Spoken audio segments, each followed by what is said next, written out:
obviously Hello, hello, hello. disappointed. We understand.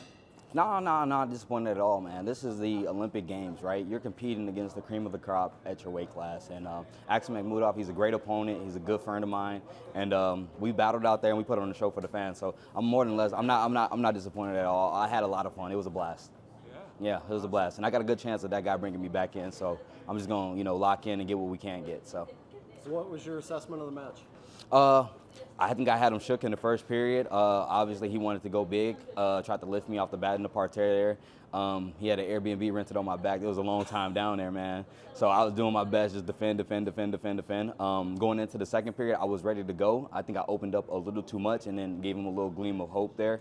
I felt like if I just, stayed shut off and, look for my opportunities to kind of like just push and like assert my dominance in the center of the mat, I would have had probably an opportunity to get on top. And, that's a difference maker in Greco-Roman wrestling. But unfortunately, I didn't, and I gave up a couple push-outs and just started a little too late.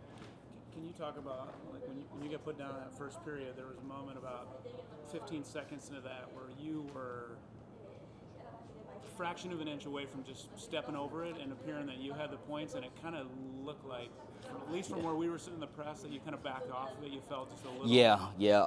In that moment, you want to be smart. I mean, you're wrestling against a good guy who's also super good, super bendy, flexible, and stuff like that. So just damage control, right? Didn't want to give up any points, keep it close. 1-0 is a lot better than him potentially being able to pop me through or something like that, and give him more points into the second period so he can rest on a lead. So right there, just not trading points with him was my decision right there. But it looked like, you could have had 2 for exposure yourself. I thought I might have. What caused you to abort mission there? Pretty What much. did you feel? I felt like score and then go back down. That way it'd be my 2 points on criteria if I did get exposure, and then it'd just be 2-2 me leading in going into the second. But unfortunately it wasn't, so just go back down and not give him any more points. Did you know Axel at all before 2017 Worlds? Is that kind of where yes. the Worlds?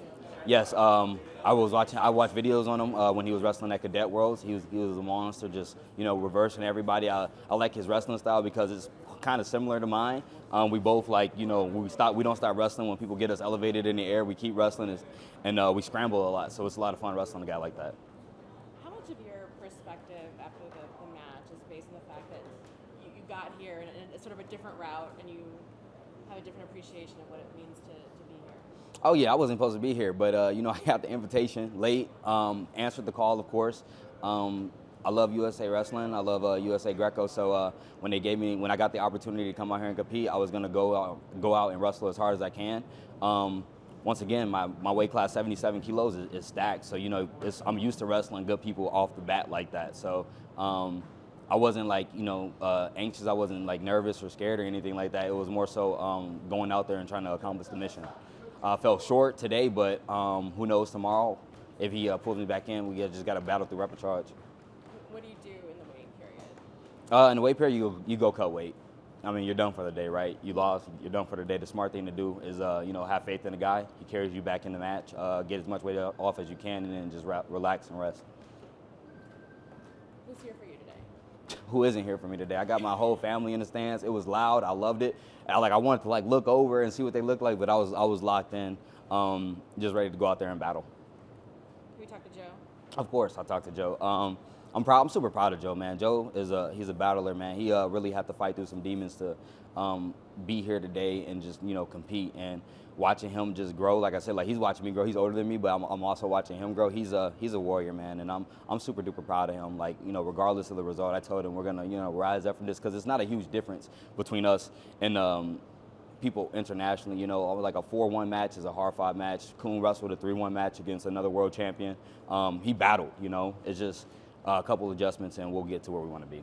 Regardless if you get pulled back in 2028? Oh, of course. I honestly believe I got about 8 more years before I turn into a suplex dummy